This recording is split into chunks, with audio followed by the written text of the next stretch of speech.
بسم اللہ الرحمن الرحیم نحمده ونصلی علی رسوله الکریم اما بعد عن ابی ہریرہ رضی اللہ تعالی عنہ عن النبی صلی اللہ علیہ وسلم قال من نفس عن مؤمن كربة من كرب الدنيا نفس الله عنه كربة من كرب يوم القيامة ومن يسر على معسر يسر الله عليه في الدنيا والآخرة ومن ستر مسلما ستره الله في الدنيا والآخرة والله في عون العبد ما كان العبد في عون أخيه أو كما قال عليه الصلاة والسلام۔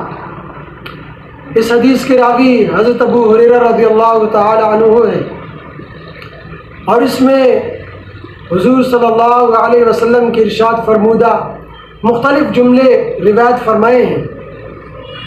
پہلا جملہ یہ ہے من نفس عن مؤمن، کہ جو شخص دور کرے کسی مومن سے قربتاً، اس کی تکلیف کو، پریشانی کو، سختی کو، من قرب الدنیا، دنیا کی پریشانیوں میں سے کسی پریشانی کو، دنیا کی سختیوں میں سے کسی سختی کو، نفس اللہ عنہ، تو اللہ تعالیٰ دور فرمائے گا اس سے قربتاً، کسی ایک سختی کو، من قرب یوم القیامہ، قیامت کی سختیوں میں سے کسی ایک سختی کو دور فرما دے گا۔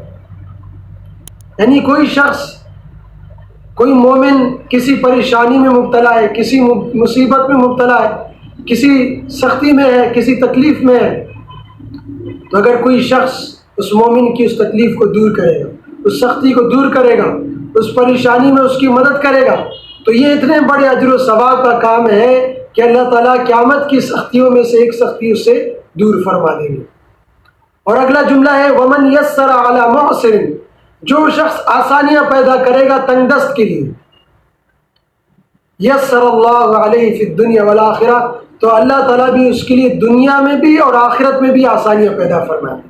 یعنی ایک شخص مقروض ہے، اپنی کسی حاجت کے لیے اس نے قرض لیا ہے کہ اتنا فلاں وقت میں ادا کر دوں گا واپس، اور فلاں وقت جب آ گیا ادا کرنے کا، واپس لوٹانے کا وقت آ گیا، اب اس کے پاس پیسے نہیں ہیں، وہ اس قابل نہیں ہے کہ وہ پیسہ لوٹا سکے، تنگ دست ہے، دینا چاہتا ہے لیکن دے نہیں سکتا، تنگ دست ہے۔ تو اب قرض لینے والے کو یہ اگرچہ یہ حق حاصل ہے کہ وہ اس سے مطالبہ کرے، اور قرض لینے کے لیے وہ اس کو جیل بھی بھجوا سکتا ہے، اتنا اس کو حق حاصل ہے، لیکن اس کے باوجود وہ اس کو مہلت دیتا ہے کہ بھائی چلو کوئی بات نہیں، خیر ہے، جب آ جائے تب دے دینا۔ تو یہ بھی اتنے بڑے اجر و ثواب کام ہے۔ اللہ تعالیٰ فرماتے ہیں کہ میں دنیا اور آخرت میں اس کے لیے آسانیاں پیدا کروں گا، کیونکہ اس نے اس شخص کی ٹینشن کو دور کر دیا نا۔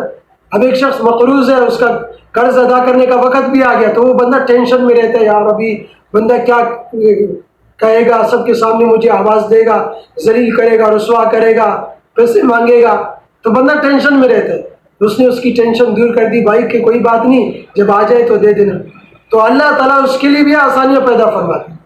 اور تیسرا جملہ ومن ستر مسلما، جو شخص کسی مسلمان کی پردہ پوشی کرتا ہے، سترہ اللہ فی الدنیا والآخرہ، اللہ تعالیٰ بھی اس کی دنیا اور آخرت میں پردہ پوشی فرماتے ہیں۔ کسی مسلمان میں کوئی عیب ہے، کوئی برائی ہے، تو اس کو بدنام کرنے کے لیے، اس کی برائی کو اچالنا، اس کی عیب کو پھیلانا، سب کو بتانا تاکہ وہ بدنام ہو جائے۔ تو کیا ہر شخص میں کوئی نہ کوئی عیب ہوتا ہے، کوئی نہ کوئی برائی ہوتی ہے، تو اللہ تعالیٰ بھی اس کے کسی نہ کسی عیب کو، کسی نہ کسی برائی کو عام کر دے گا، لوگوں میں ظاہر کر دے گا۔ ہاں، ایک شخص سے دوسروں کو تکلیف پہنچنے کا اندیشہ ہے، یا ملک کو تکلیف پہنچنے کا اندیشہ ہے، تو ایسے شخص کے منصوبوں کے بارے میں، تو ایسے شخص کے بارے میں لوگوں کو آگاہ کرنا چاہیے۔ لیکن ایک شخص کی برائی اور عیب اس کے اپنی ذات تک محدود ہے، تو پھر اس کو نصیحت کرنا چاہیے، سمجھانا چاہیے، لیکن لوگوں کو بتلانا، پھیلانا، اس کو بدنام کرنے کے لیے یہ چیز جو ہے نا درست نہیں ہے، جائز نہیں۔ چوتھا جملہ واللہ فی عون العبد، اللہ تعالیٰ بندے کی کام میں لگا رہتا ہے، بندے کی مدد میں ہوتا ہے۔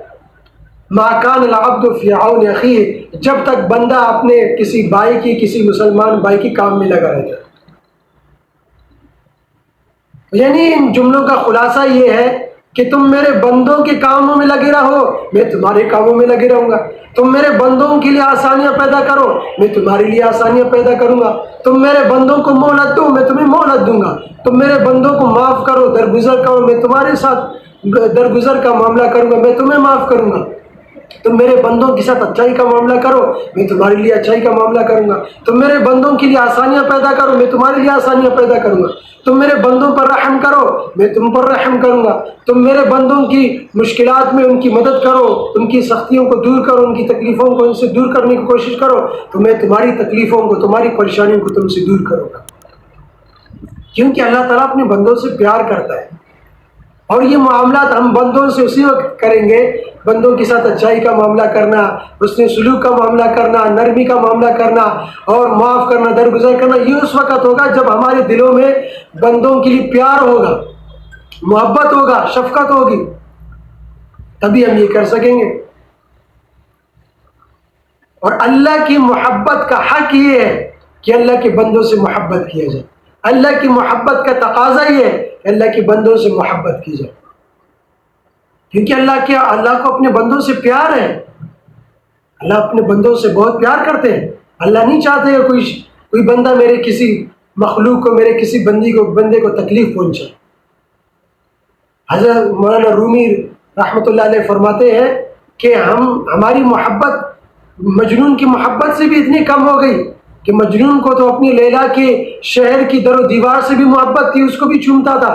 شہر کے کتے سے بھی محبت تھی، کتے کو بھی چومتا تھا کہ میرے لیلا کے شہر کا یہ کتا ہے۔ تو ہماری محبت اتنی کم ہو گئی۔ بندہ کو کسی سے محبت ہوتا ہے تو محبوب کی ہر چیز سے بھی محبت ہوتی ہے۔ اس لیے ہمیں اللہ تعالیٰ کی مخلوق سے، اللہ تعالیٰ کی بندوں سے بھی محبت اور پیار ہونا چاہیے۔ اللہ تعالیٰ کو اپنے بندوں سے بڑا پیار ہے۔ کیا ایسے واقعات کیا روایت میں نہیں آتے کہ اللہ تعالیٰ نے صرف مخلوق کے ساتھ اچھائی کرنے کے معاملے پر، اس نے سلوک کرنے کے معاملے پر اللہ تعالیٰ نے بخشش کا فیصلہ فرما دی؟ روایت میں آتا ہے، بخاری شریف کی روایت ہے، آپ نے سنا ہوگا، فاحشہ عورت، زانیہ عورت، بدکار عورت ساری زندگی بدکاری میں گزارتی، لیکن راستے میں گزر رہی تھی، کتا، ایک جانور اور کتا، جانور حلال جانور بھی نہیں، حرام جانور، پیاس سے نڈال ہے، اس کو پانی پلانے پر اللہ نے بخشش کا اعلان فرما دی کہ میرے مخلوق کے ساتھ، حالانکہ بدکار عورت ہے، ساری زندگی نافرمانی میں گزاری، لیکن میرے مخلوق کے ساتھ اچھائی کا معاملہ فرما دیا، اللہ تعالیٰ نے بخشش کا معاملہ فرما دیا۔ کئی روایت میں ایسے واقعات موجود ہیں۔